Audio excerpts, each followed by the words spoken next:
ನನ್ನ ಸೃಷ್ಟಿಕರ್ತನು ನೀನಾಗಿದ್ದಿ. ಭೂಮಿಯ ಅಗಾಧ ಸ್ಥಳಗಳಲ್ಲಿ ವಿಚಿತ್ರವಾಗಿ ನನ್ನನ್ನು ರೂಪಿಸುವ ವಿಧಾನವನ್ನು ನಾವು ನೋಡುವಾಗ ನನಗೆ ಭಯವೂ ಆಶ್ಚರ್ಯವೂ ಉಂಟಾಗುತ್ತದೆ ಅಂತೇಳಿ ಭಕ್ತನು ಹೇಳ್ತಿದ್ದಾನೆ.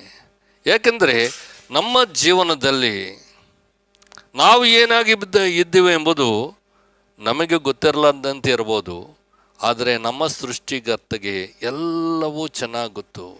ನಾವು ಕೂತ್ಕೊಳ್ಳೋದು, ನಾವು ನಿಂತ್ಕೊಳ್ಳೋದು, ನಾವು ನಡೆಯುವುದು, ನಾವು ಮಲಗಿಕೊಳ್ಳುವುದು, ನಾವು ಆಲೋಚನೆ ಮಾಡುವುದು, ನಾವು ಮಾತಾಡುವುದು, ನಾವು ನೋಡುವುದು, ಎಲ್ಲ ವಿಷಯಗಳು ಆತನಿಗೆ ಗೊತ್ತೇ ಗೊತ್ತು. ಕಾರಣ ದೇವರ ವಾಕ್ಯದಲ್ಲಿ ಬರೆಯಲ್ಪಟ್ಟಿದೆ, ಮಾತು ನನ್ನ ನಾಲಿಗೆಗೆ ಬರೋಕೆ ಮುಂಚಿತವಾಗಿಯೇ ಅದು ನಿನಗೆ ಸ್ಪಷ್ಟವಾಗಿ ಗೊತ್ತು ಅಂಥೇಳಿ ದೇವರ ವಾಕ್ಯದಲ್ಲಿ ಬರೆಯಲ್ಪಟ್ಟಿದೆ. ಮಾನವನ ವಿಷಯದಲ್ಲಿ